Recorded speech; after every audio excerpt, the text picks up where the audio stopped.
when Bruce Lee challenged Bolo Yeung, Jeet Kune Do versus Kung Fu, the myth versus the truth.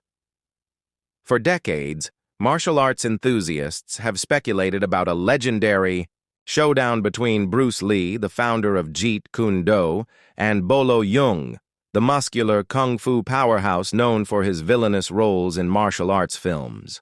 Rumors of a private fight between these two titans have spread through martial arts circles, each story more dramatic than the last. But what really happened? The meeting of two giants. Bruce Lee and Bolo Yeung first crossed paths in the early 1970s during the production of Enter the Dragon, 1973.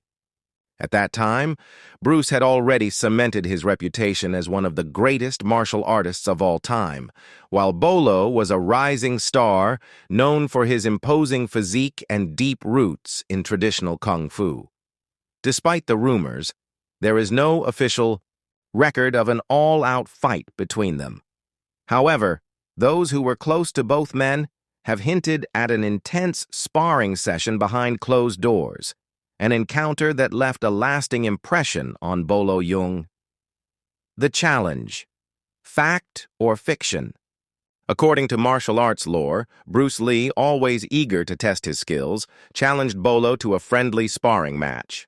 While some claim it was a casual training session, others believe it was a serious test of Jeet Kune Do versus traditional kung fu.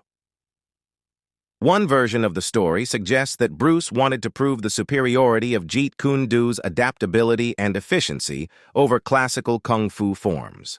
Bolo, trained in traditional Chinese martial arts and bodybuilding, accepted the challenge. The sparring session. Eyewitnesses, including some crew members from Enter the Dragon, recall that the session was fast-paced and highly technical rather than a brutal fight. Bruce, known for his speed and precision, reportedly landed multiple strikes on Bolo before the latter could react. His footwork and ability to close the distance proved too much for the larger, more muscular fighter. However, Bolo's raw strength and resilience allowed him to absorb some of Bruce's attacks. He attempted to use his powerful strikes and grappling techniques, but Bruce's fluid movement and quick counterattacks made it difficult for Bolo to land clean hits. Bolo Yeung's perspective. In later interviews, Bolo Yeung never confirmed a full-fledged fight, but always spoke of Bruce Lee with deep respect. He referred to Bruce as one of the greatest fighters he had ever met, and marveled at his speed and power despite his relatively small frame. Bolo once stated that Bruce's one-inch punch was unbelievable, and that his training philosophy went beyond mere physical combat. It was about efficiency, adaptability, and using only what worked in a real fight. The aftermath. Mutual respect. Though the details of their sparring session remain shrouded in mystery, one thing is certain. Bruce Lee and Bolo Yeung had immense respect for each other. Bolo later went on to star in Bloodsport, 1988, and Double Impact, 1991, but he always maintained that Bruce Lee was in a league of his own. Bruce, on the other hand, continued to refine Jeet Kune Do, proving that martial arts were about practicality, rather than tradition alone. Conclusion: a legendary encounter.